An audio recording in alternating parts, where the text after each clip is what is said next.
Hi everyone, how are you? It's Dr. Splickle, podiatrist and human movement specialist. Do you see people wearing these silly little toe spacers and wondering why are they wearing those and what is the benefit of toe spacers? So toe spacers are a great way to give a mechanical advantage to the small muscles of the feet. So when you are doing your yoga, Pilates, bar, short foot, you're lifting barefoot, and you want to get a little bit more into those intrinsics and keep those digits from contracting and pulling in and pulling the strong force from your extrinsic muscles, this is where you want to be thinking about toe spacers. Now the toe spacers, because they're placed in between the digits, it helps to keep the toes long, straight, and flat. Remember, after all, your foot is a lever, and in order to have a strong lever, you need to have long, straight, flat digits. So when you are doing your short foot exercise, if you find that your toes are pulling in and contracting, that's where you immediately want to think, I will benefit, or my client would benefit from toe spacers. Now the toe spacers that I have on, guess what? Breaking the news, we are starting to sell these through Naboso.com. So I have the Naboso toe spacers in. These are available starting next week on Naboso.com. So make sure you stay tuned. Now, once you put on those toe spacers, what you want to do is engage and activate your feet just like you would in any other exercise. When I do short foot, and I push my toes down into the ground, it's going to help me keep the contraction into the tips of the toes. Again, we're trying to avoid buckling in.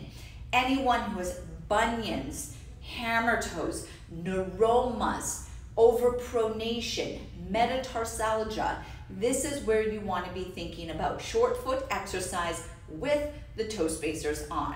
And then of course you can carry that into the shoes. So I'm going to take you through short foot exercise, just in case you're not familiar with it, with these toe spacers, so I can get more out of my intrinsics. And added bonus, I'm standing on Naboso flooring. So I'm going to bring my right leg forward just like I do in any short foot. Let's do both feet at the same time. Let's upgrade it.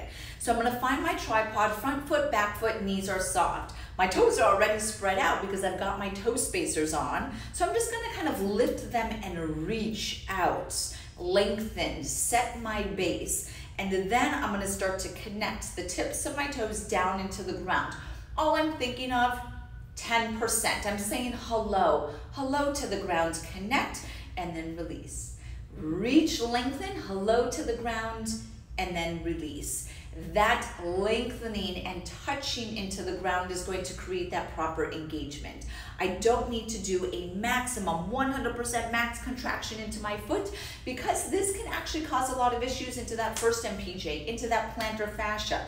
This is not like a crunch, an abdominal crunch or a bicep curl. Your foot intrinsics are more like your pelvic floor. So we say hello and we lift, or we say hello and we touch our toes to the ground, and that's going to keep that proper engagement. Let's get to the other side, and I'm going to add in the pelvic floor. So our feet are split stance, foot tripod, front both knees soft, toes are already spread with those toe spacers. We lengthen them out and we reach. We're going to connect our toenails to the ground, and while we do that, I'm going to start to lift and engage my TVA and lift my pelvic floor. I feel this beautiful tension sitting around 20%. I'm saying hello, and then I release. I like to do this as a way to activate my foot to core sequencing before my day, before a workout, before my rehab session, and then for those athletes before you're getting on the field or the court. These toe spacers, and all toe spacers in general, can be used when you do your activation, when you do your workout, when you're at work, when you're walking around. So they are intended to be worn in your shoes. Now, if that's a little bit too much or they feel uncomfortable, I completely understand. Start without using them at least 30 minutes at the end of the day or the beginning of the day. And it's just a way to start to open up the foot. And then as you get more comfortable, just increase that time. Wear them in the shoes or wear them in the workout. If you want to understand and learn more about the power of toe spacers and how they can be used for hammer toes, bunions, neuromas, and metatarsalgia, or just to optimize foot function, then please head to naboso.com. I hope you guys are amazing, and remember, stay barefoot strong.